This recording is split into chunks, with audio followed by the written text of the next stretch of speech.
അങ്ങനെ ഇസ്ലാം ഉണ്ടോ എന്ന് ചോദിക്കുന്നത് അങ്ങനെ ഇസ്ലാം ഉണ്ടോ?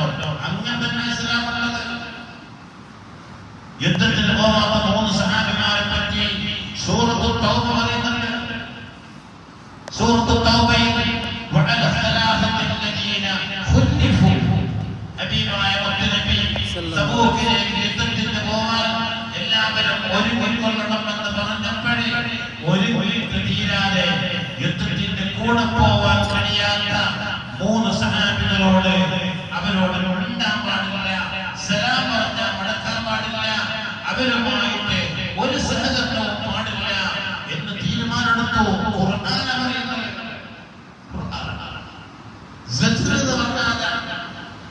അതുകൊണ്ടാണ് സമസ്തയുടെ സുന്നത്ത് ജമാഅത്തിന്റെ പുസ്തകങ്ങളിലൊക്കെ പഠിപ്പിച്ചത് എന്തിന് വിദ്യാർത്ഥിന്റെ ആളുകളോട് സലാം പറയാൻ പാടില്ല, ഓല് പുറത്ത് പോണ്ട, ഓല് ലോകയാൻ കാണണ്ട. എന്തിനാ? അവരുടെ ശിക്ഷയാണ്.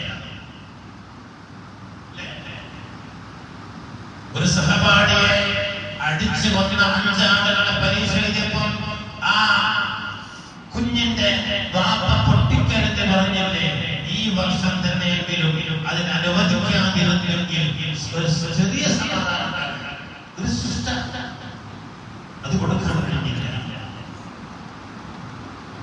നമ്മൾക്കുള്ള അബദ്ധങ്ങൾ അവിടെയാണ്. ഒരു ചെറിയ ശിക്ഷ പോലും കൊടുക്കാൻ കഴിയാതിരിക്കുമ്പോഴേ എവിടെയാണ് നമുക്കുള്ള ബോധമുള്ളത്? ആരോടായത് പറയേണ്ടത്? ചെയ്യുന്നത് മുഴുവൻ അല്ലാഹുവിന്റെ റസൂലിന്റെ നിർദ്ദേശത്തിനെതിരെ. അല്ലാഹു നമുക്ക് ഈമാനിനെ തരട്ടെ. ഓ ശുദ്ധവാനായിരിക്കുന്നവനെ, നീ ഉണർന്നിരിക്കേണ്ട മാസമാണിത്. നീ ചെയ്തു പോയ തെറ്റുകളിൽ നിന്നെല്ലാം മുറിഞ്ഞു വീഴേണ്ട മാസമാണിത്. കള്ളു കുടിക്കുന്നവൻ നിർത്തിവെക്കേണ്ട മാസമാണ്. വ്യഭിചരിക്കുന്നവൻ നിർത്തിവെക്കേണ്ട മാസമാണ്. ദൈവത്തും നബിയത്തും പറയുന്നവൻ നാവനക്കൂലാതെ തീരുമാനമെടുക്കേണ്ട മാസമാണ്. പക്ഷേ നമ്മളത് ഒന്നുകൂടി ഉഷാറാക്കുന്ന മാസമായി നോമ്പിലും കളിയല്ല, നോമ്പിലും വേദനയല്ല നടത്തുന്നത് മുസ്ലിങ്ങളല്ല, നോമ്പ് നോറ്റവരല്ല, മാപ്പിളാരല്ല. പറയാനല്ല. പിന്നെ നമ്മളിവിടെ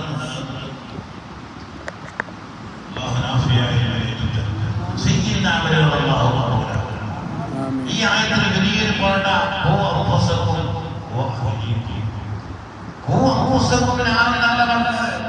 നിങ്ങൾ അവനവൻ എന്റെ നഫ്സിനെ ഞാൻ കാക്ക എന്നല്ല പറഞ്ഞത്. നിങ്ങളെയും നിങ്ങളുടെ കുടുംബത്തിനെയും ശ്രദ്ധിക്കേണ്ടത് നിങ്ങളാണ്.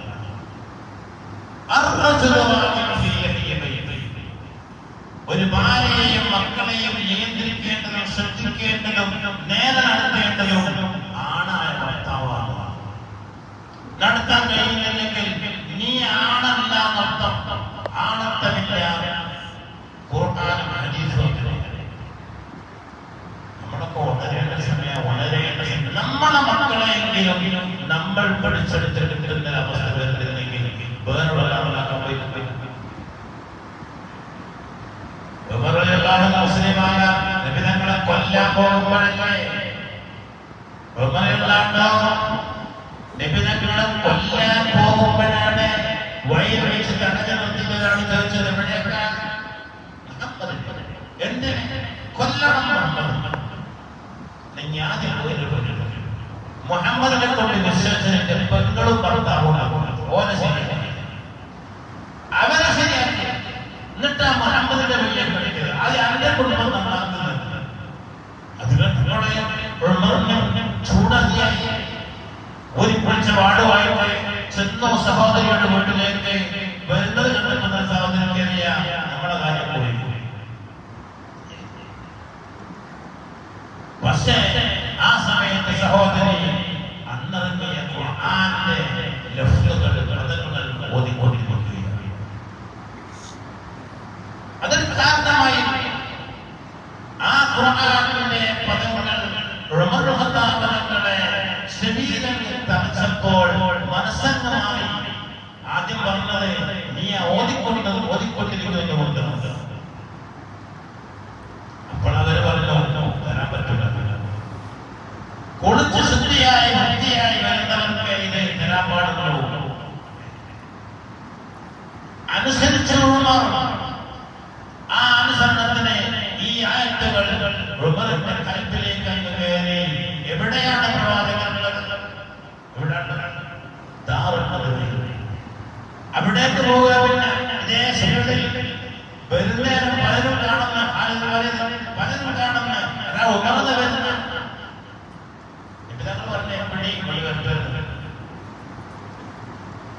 ആ ഉമർ ഖത്താബ് തങ്ങളെ നേർവഴിയിലേക്ക് കൊണ്ടുവന്ന പരിശുദ്ധ ഖുർആനിന്റെ വചനങ്ങൾ നമുക്ക് കണ്ടു ചെയ്യാനില്ല. നമുക്ക് ഖുർആൻ കേൾക്കാൻ തന്നെ പറ്റണം. فإذا قرئ القرآن فاستمعوا له وأنصتوا. ഖുർആൻ ഓതുന്നത് കേട്ടാൽ فاستمعوا له, അവിടെ ശ്രദ്ധിച്ച് കേൾക്കണം. وأنصتوا, മിണ്ടാതിരിക്കണം. ഖുർആൻ കേട്ടാൽ മിണ്ടാതിരിക്കണം. അച്ചടക്കമുള്ള സ്ഥലത്തെ ഖുർആൻ ഓതപ്പെടാൻ പാടുള്ളൂ. നമ്മൾ കല്യാണത്തിന് പോയപ്പോൾ അവിടെ ഖുർആൻ പാരായണമാണ്.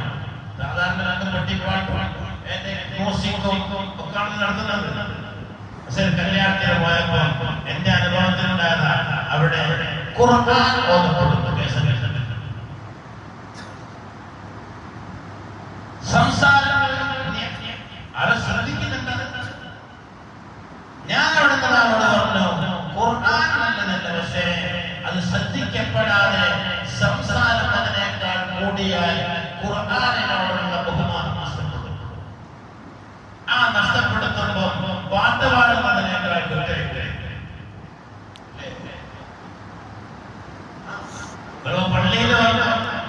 പള്ളിയിൽ സംസാരിക്കാൻ പാടില്ല.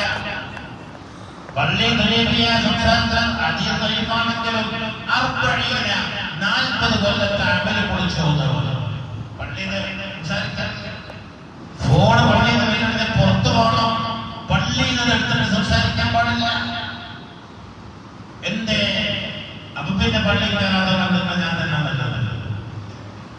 പണ്ട് കണ്ണുടിച്ച് പോണപ്പോഴത്തെ മതിയാവില്ല. നിൽക്കുന്നവർക്കാണ് വൈലെന്ന നരകെന്ന പറഞ്ഞത്. കണ്ണുടിക്കുന്നവർക്ക് അത്ര വലിയ നരകം ഖുർആനിൽ പറഞ്ഞിട്ടില്ല. അതുകൊണ്ടാണ് കണ്ണുടിക്കുന്നത്.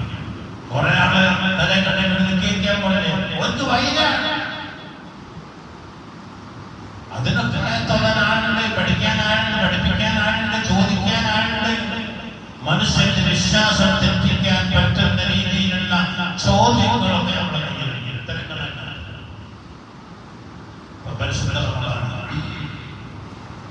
നമ്മളൊന്ന് ഉണരുക.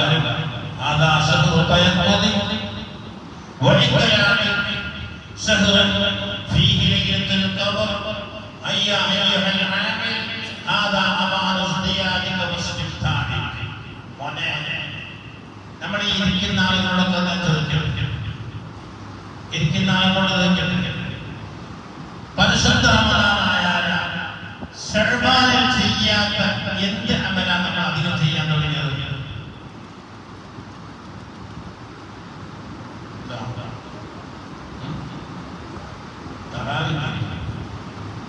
പിന്നെ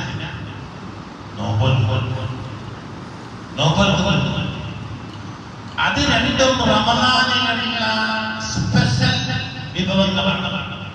അല്ലേ? പരിശുദ്ധ റമദാൻ അല്ലാത്ത 11 മാസക്കാലവും നമ്മൾ ചെയ്യുന്ന ഏതെങ്കിലും ഒരമലിൽ നമ്മൾ എന്തെങ്കിലും ഒരു മാറ്റം വരുത്തിയോ? റമദാനെ ബഹുമാനിച്ചു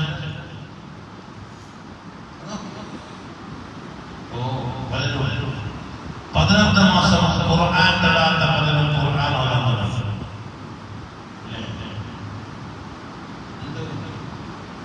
11 മാസക്കാലവും 5 പൈസ സദഖ ചെയ്യാത്ത 11 സദഖ ചെയ്യാത്ത.